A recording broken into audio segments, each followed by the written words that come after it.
저희 대림절 지난주가 몇째 주였을까요? 지난주는 첫째 주였습니다. 예, 혹시 슬라이드 넘길 수 있을까요? 예, 지난주는 대림절 첫째 주였습니다. 예, 촛불이 하나 켜져 있는 거 보이시죠? 이사야서에 나와 있던 예언, 흑암 가운데 어떠한 빛으로 오실? 큰 빛으로 오실 예수님에 대해서 저희는 지난 시간에 배웠습니다. 오늘은 저희 계속해서 우리 두 번째 대림절 두 번째 초를 켜면서 우리 대림절 두 번째 주일을 우리 함께 하기를 원합니다. 오늘 본문은 정확하게는 일치하진 않지만 지난번에 이미 저와 함께 나누었던 내용입니다. 이 말씀을 묵상하시면서 또 새롭게 나에게 다가오는 그러한 말씀이 되기를 원합니다. 혹시 여러분들 중요한 일을 앞두고 그 일을 위해서 사전 준비를 해본 적이 있습니까? 아마 최근에 우리 수능 쳤던 우리 친구들도 있고 지금도 기말을 앞두고 있는 친구들도 있을 건데요. 전도사님은 한 가지 에피소드가 있었습니다. 요즘에도 혹시 영어 듣기 평가가 있나요? 전도사님도 중학교 때 영어 듣기 평가를 잘 쳤습니다. 전도사님이 제일 잘하는 과목 중에 하나가 영어였고 영어 듣기 평가를 하면은 다 맞았습니다. 근데 큰 위기가 한번 찾아오게 됩니다. 저는 영어 듣기 평가가 그 다음 날에 있는 줄 모르고 바로 전날 매운 떡볶이를 먹었습니다. 전도사님이 단점이 하나 있습니다. 많겠지만 그 많은 단점 중에 하나가 뭐냐면 맵찔이다라는 거죠. 매운 것을 먹으면 어떠한 반응이 있냐? 다음날 하루 종일 화장실을 왔다 갔다 하게 됩니다. 예상했던 대로 시험 치기 직전부터 배에 신호가 오기 시작하더니 시험 치는 동안 나가는 순간 문제를 틀리기 때문에 식은땀이 줄줄 나고 손에는 땀이 가득하고 그럼에도 불구하고 시험을 치는 동안 열심히 배를 움켜잡고 참았던 기억이 있습니다. 아마 시험을 미리 치는 줄 알았다면 전도사님은 떡볶이를 먹지 않았겠죠. 이 이야기를 왜 하냐면 결국 우리는 예수 그리스도를 맞이할 준비를 하는 그 대림절을 오늘 우리가 지켜가고 있기 때문입니다. 그 대림절을 어떻게 우리가 준비해야 하나 오늘 이야기를 나누면서 저희 이야기를 먼저 시작하면서 여러분들과 또 나눠봤습니다. 먼저 세례 요한은 오늘 보면은 한 가지 큰 일을 행하고 있었습니다. 먼저 광야에서 이 세례 요한의 외치는 소리가 있었다라고 했는데 세례 요한은 뭐라고 했냐면 회개하라 천국이 가까웠느니라 이렇게 이야기를 합니다. 그리고 그가 오실 길을 준비하라. 우리는 우리 안에 오실 예수 그리스도 그리고 장차 오실 예수 그리스도의 길을 준비한다면 오늘 본문에서는 이 세례 요한은 그때 당시에 2000년 전 당시 역사적으로 오실 그 예수 그리스도의 길을 준비한다라는 것입니다. 그 상징으로 요단강에서 이 세례 요한은 세례를 베풀고 있었습니다. 여러분 세례 다 알고 계시죠?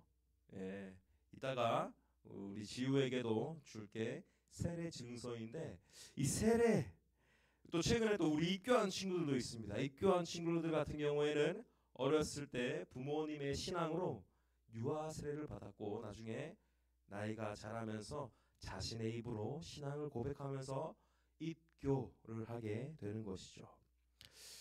이 세례는 단순히 머리에 물을 뿌리고 혹은 몸이 푹 잠길 정도로 한번 보셨죠? 영상 보셨던 거 기억나나요? 이 몸이 해외에서는 그렇게 합니다. 욕조 같은 곳에다 물을 받아놓고 몸이 푹 잠길 정도로 침례를 한다라고 합니다. 그렇게 하는 것. 물에 들어갔다라고 그래서 과연 죄가 다 씻겨 내려가느냐? 그것은 아닙니다. 내가 죄인으로 고백하고 그렇게 하는 것, 나의 죄를 씻음 받는 것, 그러한 것을 의미하는 것이 세례인데 여기서 끝나는 것이 아닙니다. 여러분 아침마다 샤워하죠? 오늘 다 샤워하고 오셨죠? 혹은 그 전날 밤에 샤워를 하셨죠? 물로 씻는 것에는 한계가 있다는 것입니다. 이 물로 씻으면은 다시 더러워지고 이 더러워진 것을 다시 물로 씻게 됩니다. 죄도 마찬가지입니다. 우리는 이 물이라는 것으로 죄를 씻어내려고 한들 이 죄는 계속해서 다시 나오게 됩니다. 오늘 본문에서 세례는 그렇게 완전해지는 것이 아니라 더 나아가서 예수님이 오실 길을 예비하는 것이 이 세례다라는 것입니다. 세례를 통해서 우리가 완전해질 수는 없습니다. 하지만 예수님이 오실 길을 우리가 예비할 수 있다는 거죠. 결국 우리를 완전하게 하실 분은 예수 그리스도이시다라는 것입니다. 이 예수님의 길을 예비하는 것은 참된 회개가 일어날 때 가능하다라는 것이죠. 이 참된 회개란 내가 다시는 죄를 짓지 말아야지, 다시는 이렇게 하지 말아야지, 이렇게 하는 것에서 끝나는 것이 아니라 회개는 다른 말로 하면 repent입니다. 헬라어 원어로는 메타노이아라고 하는데 이 말은 단순히 내가 죄를 짓고 다시 안 짓기로 결심하고 잠시 동안 죄를 안 짓다가 또 죄를 짓고 안 짓기를 결심하고 반복하는 그러한 것이 아니라 이 메타노이아라는 뜻은 완전히 바꾸다라는 것을 의미하고 있습니다. 완전히 돌아서야 한다. 애매하게 조금 돌아서는 것이 아니라 완전히 죄로부터 돌아서는 것.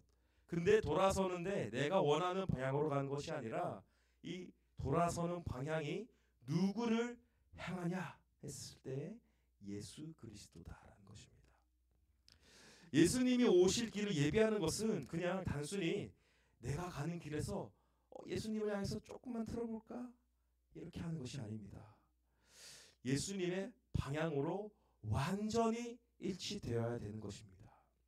하나님이 원하시는, 하나님이 다스리시는 그 법에 완전히 순종하여 따르는 것이 바로 이 회개다라는 것입니다. 그래서 오늘 본문에서도 세례 요한이 회개하라 라고 했는데 무엇을 위해 회개하느냐 했을 때 천국이 가까웠기 때문에 회개하라 이렇게 이야기를 합니다. 천국의 다스림을 받기 위해선 회개가 필요하다는 거죠. 천국 즉 하나님의 나라, 우리 올해 주제 표어죠. 그의 나라를 향하여 하나님의 나라를 우리가 누리려면 예수님이 오신 그 순간부터 우리는 누릴 수 있는 기회가 주어집니다. 하나님의 법대로 다스려지는 곳이 천국인데 그 법의 다스림을 받기 원하고 그 법대로 살아가기 원하는 사람들이 그 모인 곳이 바로 이 천국이고 다르게 말하자면 이 자리가 천국이다라는 것입니다. 천국을 누려가시는 저와 여러분들이 되시기를 소망합니다. 그리고 오늘 본문에는 세례 요한과 세례받는 사람들 외에 또 다른 무리들이 등장합니다. 그들이 누구냐 하면 바리새인과 사두개인들입니다. 이 두 무리를 본 세례 요한은 뭐라고 얘기하나요? 독사의 자식들아. 그때 당시에는 엄청난 욕이었다라고 합니다. 기록된 것이 독사의 자식들하지 세례 요한이 아마 더 심한 말을 했을 수도 있습니다. 이것은 그때 당시에 종교 지도자들 바리새인과 사두개인들에게 하는 최고의 욕설입니다. 심지어 예수님도 우리가 아는 예수 그리스도는 평소에는 온화하고 자비롭고 아주 착한 그러한 이미지이지만 예수님도 사실 이 종교 지도자들에게는 가차없이 독사의 자식들아 이렇게 대차게 욕을 하셨던 분입니다. 결국 세례 요한이 바라는 것은 합당한 열매를 맺는 것이다라고 오늘 본문에서는 이야기를 합니다. 하지만 바리새인과 사두개인은 그러한 열매를 맺지 못한다라고 이야기를 하죠. 열매를 맺기 위해서는 많은 조건이 필요합니다. 혹시 다음 슬라이드 해줄 수 있을까요? 햇빛이 필요하고요. 적당한 바람이 필요하고요. 토양과 물과 그리고 그 많은 조건들 중에서 가장 중요한 것은 우리가 기다려야 된다는 것입니다. 이 중에 하나라도 갖추어지지 않는다면 결국 열매는 온전하게 맺지 못하다라는 거죠. 아무리 내가 많은 것을 갖추고 있다 한들 결국 내 안에 예수 그리스도라는 씨앗이 없으면 결국에는 열매는 나오지 않는다는 것입니다. 결국 오늘 본문에서 마지막에 보면은 꺼지지 않는 불에 태워버린다라고 이야기를 하는데 결국엔 우리가 천국의 하나님의 나라에 동참하지 못하게 된다는 거죠. 올바른 열매를 맺기 위해 그 준비를 해가는 저와 여러분들이 되기를 소망합니다. 이제 말씀을 마무리하도록 하겠습니다. 여러분들은 이제 대림절 두 번째 주일을 보내고 있습니다. 어떠한 마음으로 여러분들이 이 대림절을 보내고 있습니까? 우리의 큰 빛으로 오신 예수님을 기다릴 때 우리는 먼저 우리 자신을 준비해야 됩니다. 단순히 내가 죄를 덜 짓고 지은 죄를 그냥 고백하고 하는 것에서 끝나는 것이 아니라 완전히 예수 그리스도로 돌아서야 된다는 것입니다.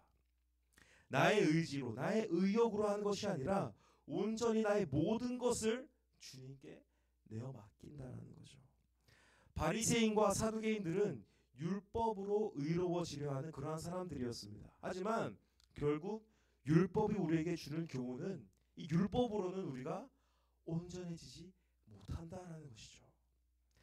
그것이 합당한 열매를 맺어가는 과정입니다. 이 과정은 분명히 아픕니다.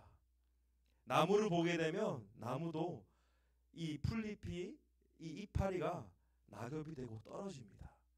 그러한 과정들을 거칠 때 결국 열매를 맺을 수 있다는 거죠. 우리 또한도 그러한 과정을 거쳐야 할 줄 믿습니다.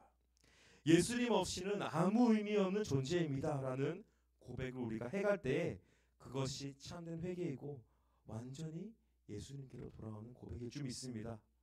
그렇게 대림절 두 번째 주일을 보내면서 다시 한번 예수님께로 돌아서시는, 예수님으로부터 돌아서는 것이 아니라 예수님을 향하여 죄로부터 돌아서시는 저와 여러분들이 되시기를 주님의 이름으로 축복합니다.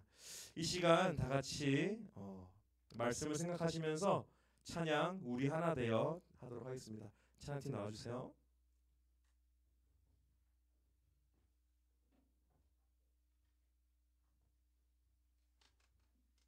우리 다 같이 일어나셔서 찬양하도록 하겠습니다.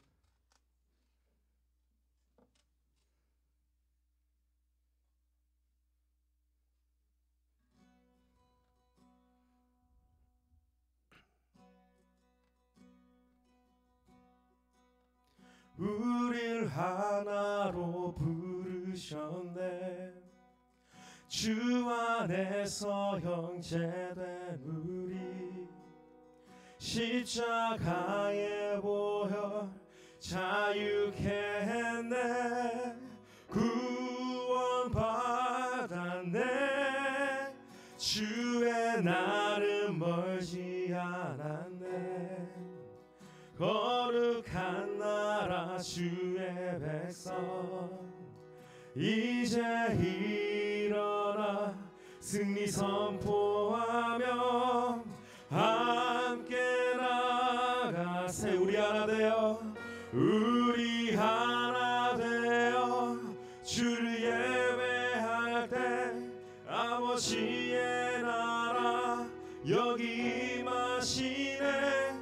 모든 나라 족속 백성 방언에서 주의 이름 높이리. 우릴 하나로 부르셨네. 주 안에서 형제된 우리 십자가의 보혈 자유케 구원받았네. 주의 나는 멀지 않았네. 거룩한 나라 주의 백성 이제 일어나 승리 선포하며 함께 나가세. 우리 하나 되어 주를 예배할 때 아버지의 나라 여기 임하시네. 모든 나라 족속 백성 방언에서 주의 이름 높이 우리 하나 되어 우리 하나 되어 주를 예배할 때 아버지의 나라 여기 임하시네. 모든 나라 족속 백성 방언에서 주의 이름 높이네. 구원하심이